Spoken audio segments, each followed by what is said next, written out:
Welcome back to Mysterious Encounters.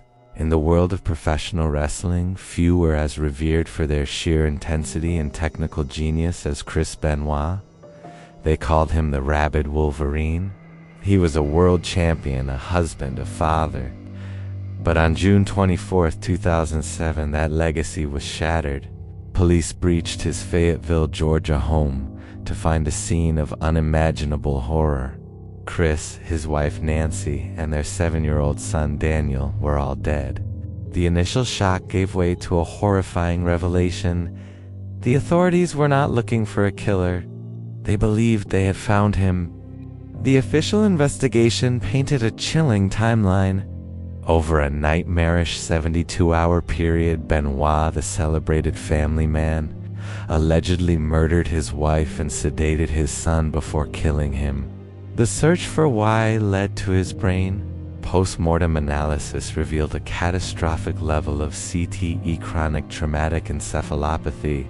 His brain, ravaged by years of chair shots and his own signature diving, headbutt move celebrated by the company, was described by neuroscientists as resembling that of an 85-year-old Alzheimer's patient.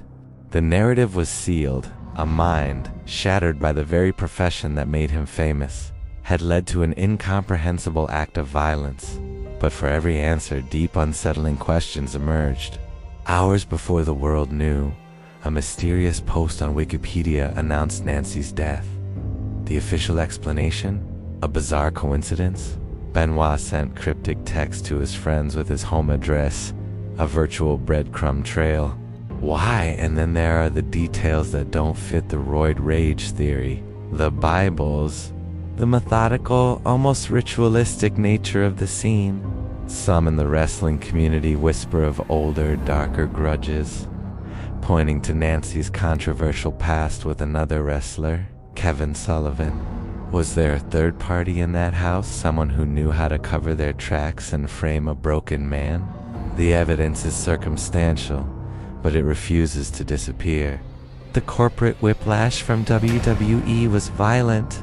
On Monday night, Chairman Vince McMahon personally introduced a 3-hour tribute to the life of his friend and employee. But as the horrific details emerged, a different mandate took over. The very next night, McMahon appeared on television again, not to grieve, but to command.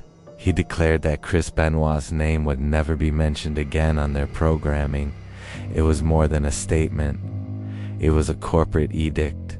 Faced with sponsor outrage and a PR nuclear winter, McMahon's empire went into self-preservation mode. The edgy, adult-oriented content that Benoit thrived in was deemed a liability.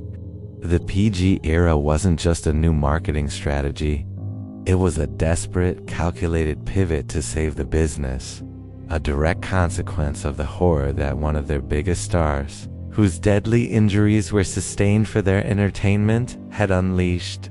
The case is officially closed, but the dark truths of what happened in that house and the corporate empire that was shaken to its core remain a subject of intense debate, a story of fame, violence, and a potential conspiracy that was buried along with the bodies. The file may be closed, but the story is far from over in the world of our mysterious encounters.